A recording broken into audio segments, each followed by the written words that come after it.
कि जब हमने पढ़ाई शुरू किया तो हमारे रिश्तेदारों ने धीरे धीरे हमारे घर वालों का साथ देना छोड़ दिया। मतलब पता चलता था कि मामा जी के घर से लड़ाई हो गई एक तरीके से कह के, या रिलेटिव आसपास के जो है उन्होंने पापा मम्मी को काफ़ी ताने देना शुरू कर दिए। यहाँ तक ये भी कह दिया तुम्हारा बच्चा पढ़ाई थोड़ी करता है, 3 साल से दिल्ली में मटर गश्ती कर रहा है। ऐसी कई सारी बातें होना शुरू। इन चीज़ों से मत हुआ करो यार। देखो किस्मत अच्छी है आपकी कि वो जो XYZ पर्सन थे वो अभी छोड़ के चले गए।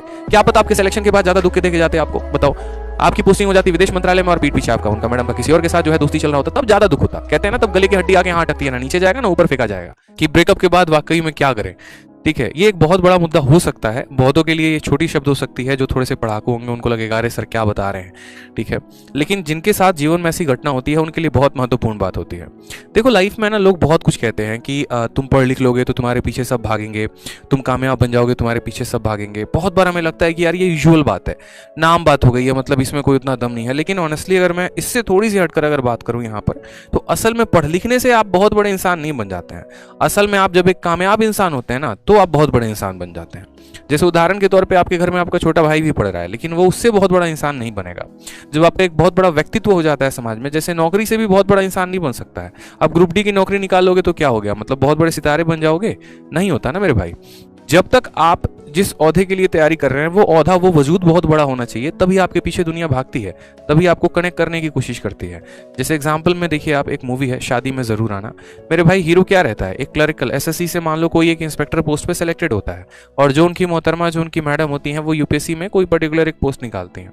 तो अगली बार उसको इतना बुरा लग जाता है कि वो उससे भी और ऊपर पोस्ट लेकर आता है। ठीक है, अगर आप किसी के इक्विवेलेंट भी जाएंगे ना, तो भी आपका बहुत बड़ा सम्मान नहीं किया जाएगा समाज में। यानी आपको अपना ओहदा और आपको अपना लेवल जो है वो काफी ऊपर रखना पड़ेगा। और इस बात में थोड़ी सी सच्चाई जरूर है। देखना, एक छोटी सी बात मैं आपको कनेक्ट करूं। जिस दिन आपके सिलेक्शन की झांकी निकलेगी ना मेरे भाई, उस दिन आपको पता चलेगा कि सिलेक्शन का महत्व कितना था। जैसे मेरे एक सर थे, और सर थे नहीं सर हैं, और वो हमेशा एक बात, जब मैं लाइब्रेरी में पढ़ा करता था ना, तो वो हमेशा मुझसे एक बात बोलते थे कि आदित्य, तुमको अभी महसूस नहीं है कि तुम्हारी ज़रूरत लोगों को कितनी होगी, या लोग तुमसे किस कदर कनेक्ट करेंगे। क्यों? क्योंकि जब हमने पढ़ाई शुरू किया तो हमारे रिश्तेदारों ने धीरे धीरे हमारे घर वालों का साथ देना छोड़ दिया। मतलब पता चलता था कि मामा जी के घर से लड़ाई हो गई एक तरीके से कह के, या रिलेटिव आसपास के जो है उन्होंने पापा मम्मी को काफ़ी ताने देना शुरू कर दिए। यहाँ तक ये भी कह दिया तुम्हारा बच्चा पढ़ाई थोड़ी करता है, 3 साल से दिल्ली में मटर गश्ती कर रहा है। ऐसी कई सारी बातें होना शुरू हो गई। जिनके साथ हम कनेक्टेड थे वो लोग भी धीरे धीरे छोड़ने लगे। ऐसे हालात में जब इंसान अकेला पड़ जाता है ना, तो या तो 2 रास्ते होते हैं, या तो जो रीज़न है उसको छोड़ दो, और नहीं तो अपने आप को इतना लगा दो ना कि ये सभी चीज़ों से आप ऊपर उठकर काम करना शुरू कर दो। शुरू के तो 2-3 महीने हमने भी काफ़ी बर्बाद किए। ठीक है, 3-4 महीने हो गए बर्बाद। माइंड आदमी का किसी का भी डिप्रेशन में चला जाता है, सोच नहीं पाता है। लेकिन एक स्ट्रॉन्ग रीज़न होना चाहिए लाइफ में। जैसे उसके बाद रैंडमली मेरे सामने एक पोस्ट की वीडियो आई कि इनकम टैक्स इंस्पेक्टर कैसे बनते हैं। मुझे काफ़ी अच्छा लगा वो वीडियो, और मुझे इतना अच्छा लगा वो वीडियो कि उसके बाद मैंने रैंडमली सारे पोस्ट देखने शुरू कर दिए। अच्छा, सीजीएल में इनकम टैक्स इंस्पेक्टर भी होता है, उसके बाद जो है यहाँ पर AA इंस्पेक्टर भी होता है, उसके बाद एक्साइज इंस्पेक्टर्स भी होता है। और आप बिलीव नहीं करेंगे, जिस रात मैंने वीडियो देखी थी उसके अगले रात, चूंकि मैं दिल्ली में रहता था, तो उसके अगले रात मैंने यहाँ पर जो है मेट्रो लिया था, और मेट्रो लेकर मैं पहुंच गया था विदेश मंत्रालय। हालांकि किसी दिन फोटो होगी तो मैं शेयर जरूर करूंगा, ये मेरे प्रिपरेशन के टाइम की बात थी। और विदेश मंत्रालय जाकर उस पर्टिकुलर ऑफिस में, जहां पर जब आप SSC से सेलेक्ट होकर जाएंगे ना, और वहां पर जाके जब आप जॉब करेंगे, तो उस पर्टिकुलर बिल्डिंग के आगे, चूंकि सिक्योरिटी गार्ड बहुत ज्यादा थे, वहां ठहरने दे नहीं रहे थे, तो जाकर मैंने कम से कम 1.5-2 घंटे वहां पर बैठा रहा। और कुछ नहीं, बस उसके बगल में बस स्टैंड था। बस यही सोचता रहा कि यहाँ जो लोग जॉब करने आते हैं उन्होंने कितनी मेहनत की होगी, और क्या वो यहीं तक रुकते होंगे या उनका वजूद यहाँ से और आगे जाता होगा। ऐसा होता है विदेश मंत्रालय में, आप लंदन में, और फॉरेन पोस्टिंग आपको मिलती है। तो मैंने अपने लाइफ को वहां पर कंपेयर किया कि देखो आज मैं कहाँ पर हूँ, आज मैं यहाँ पर हूँ। मेरे पास 2 रीजन है, या तो यहाँ से मैं बहुत गड्ढे में चले जाऊँ, अपने आप को बहुत नीचा दिखा दूं, अपने आप को वाकई में वो साबित कर दूं जो लोग मेरे बारे में सोच रहे थे कि हाँ मैं नालायक हूँ, हाँ मैं निकम्मा हूं, मैं कुछ भी नहीं कर सकता। या तो मेरे पास ऑप्शन है कि मैं यहां से आगे पहुंचूं, आज इस बिल्डिंग के बाहर खड़ा हूं, एक वक्त लेकर आऊं कि इस बिल्डिंग के मैं अंदर मौजूद हूं। और मेरे साथ एक और लड़के थे, मैंने उनसे भी ये बात कही थी कि देख लेना 1 साल के अंदर ये कहानी पलट कर मैं रख दूंगा। आज मैं इस गेट के बाहर हूं और ये सिक्योरिटी गार्ड मुझे मना कर रहा है, हालांकि उसकी वो ड्यूटी है, वो डेफिनेटली है, ट्रेसपैसर्स को मना करेगा, लेकिन 1 साल के अंदर कहानी ऐसी पलट दूंगा ना कि इस बिल्डिंग के अंदर मैं मिलूंगा। और हुआ भी यही यहाँ पर। फिर उसके बाद यहाँ पर इतना आदमी थोड़ा सा जो है मेहनत करना शुरू कर दिया। वो मुझे एक रीज़न मिल गया कि मुझे वहाँ पर क्यों जाना था। वो रीज़न मुझे मिल गया क्योंकि मुझे अपने आप को बहुत बेहतर बनाना था।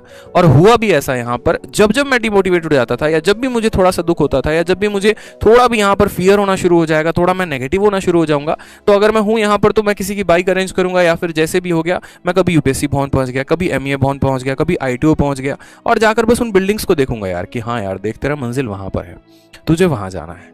जब वो चीज़ सामने होती है ना तो ज़्यादा मोटिवेशन मिलती है, रोंगटे ऐसे खड़े हो जाते हैं एकदम ऐसे, हाँ यार फील आ रहा है, मतलब देख सोचना यार एकदम बाहर आज खड़े हैं, कल के दिन अंदर होंगे, सोचो स्टाफ होंगे, सिक्योरिटी गार्ड्स होंगे, आईडी लगाकर ऐसे हम भी एंट्री करेंगे, कितना मज़ा आएगा। मतलब वो रेल भवन में जब हम सिक्योरिटी देखते थे, मतलब फील होता था कि हाँ यार ठीक है, इसी चीज़ के लिए तो पढ़ना है, इसी चीज़ के लिए तो करना है, हमारे भी नाम की वाहवाही होगी, हमारा भी नाम का गुणगान होगा।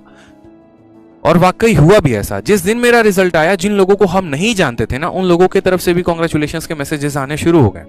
तो वो एक जो रुतबा होगा ना, वो एक जो जलवा होगा, आप अलग ही बनाएंगे। उसके लिए आपको अंदर से थोड़ा सा पैशनेट होना पड़ेगा, अंदर से थोड़ा सा मोटिवेट होना पड़ेगा, और एक वो स्ट्रॉन्ग रीजन ढूंढना पड़ेगा। वो क्यों का आंसर मिल गया ना, तो फिर तो तहलका ही है लाइफ में मेरे भाई, समझ गए?